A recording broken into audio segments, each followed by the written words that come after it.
Գմփոցից բացախ թափավ, էս էլ է թափել։ Ասում են երկրաշարժ է, բայց երկրաշարժ չի, շենքը 4 կար կա բլբը մարդ են։ Պատերն էլ այդ ճաք է, Վանանյարը, բավոր երեխեքի գլխին են գներ։ Սիսակյան 4 շենքի բնակիչ Մխիթարը ընտանիքի հետ ահաբեկված դուրս է վազել տնից, վախեցել են, թե երկրաշարժ է։ Միայն բակում են բնակիչները հասկացել, որ բնական աղետը կապ չունի, շենքի պատերն են հերթական անգամ փլվել։ Որը բնակիչ 4 կարգը ստացանք մենք եկանք,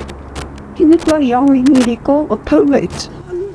Թաղապետարանից վերադարձել է տիկին Սուսաննան ու տեսել շենքի պատը փլված, ասում է գնացել էր շենքի ճակատագրի մասին նոր բան իմանալու, միակ նորությունն այն էր, որ շենքը 4-րդ կարգի վթարային են դարձրել։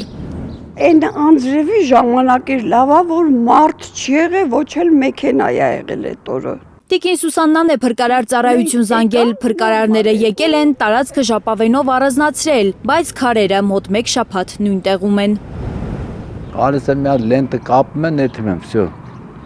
որ վրոզի տես մարդ չանցնի։ Քաղաքապետը, թաղապետը պետք է դրանք հետ հարցրել ուծեն։ Արդեն բլվում սաղ պատերը մեջի, սաղ ճակացա, սաղ բլվում։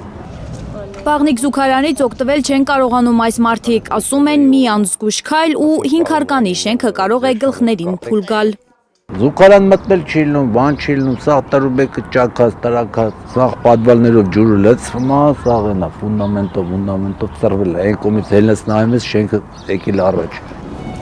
Փորձանքից հազիվ են բրծել բնակիչները, ծանր քարերն ամեն պահի կարող են ընկնել մեկնումեկի վրա։ Ասում դուք ասեք մենք կանենք, հիմա ինչ ասենք, էսի ցույց է տալի տենը մայնքը, ինչ ասենք մենք, նստում են պերաշկի են ուտում, պոեզով ֆռում են, մարդկանց վիրավորում են։ Իրանց կայֆին ֆրֆռում են, էլ չեն մտածել, որ մի հատ երեխու գլխին գավ,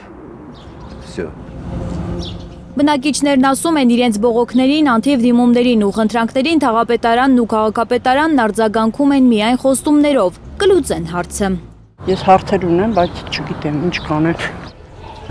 Աջափնյակի թաղապետարանում ամեն ինչից տեղյակ են, սակայն բնակիչներին նոր շենքերում տեղավորելու ծրագիր քաղաքապետարանը չունի։ Վարչական շրջանի ղեկավարի խոսքով վթարային շենքերի հարցը կառավարությունում է, քննարկում են, որ հնարավոր լուծումներ գտնեն։ Աննա Գյուլնազարյան, Նորայր Շարբաթյան, Գագիկ Տեր-Ղազարյան, Հայլուր։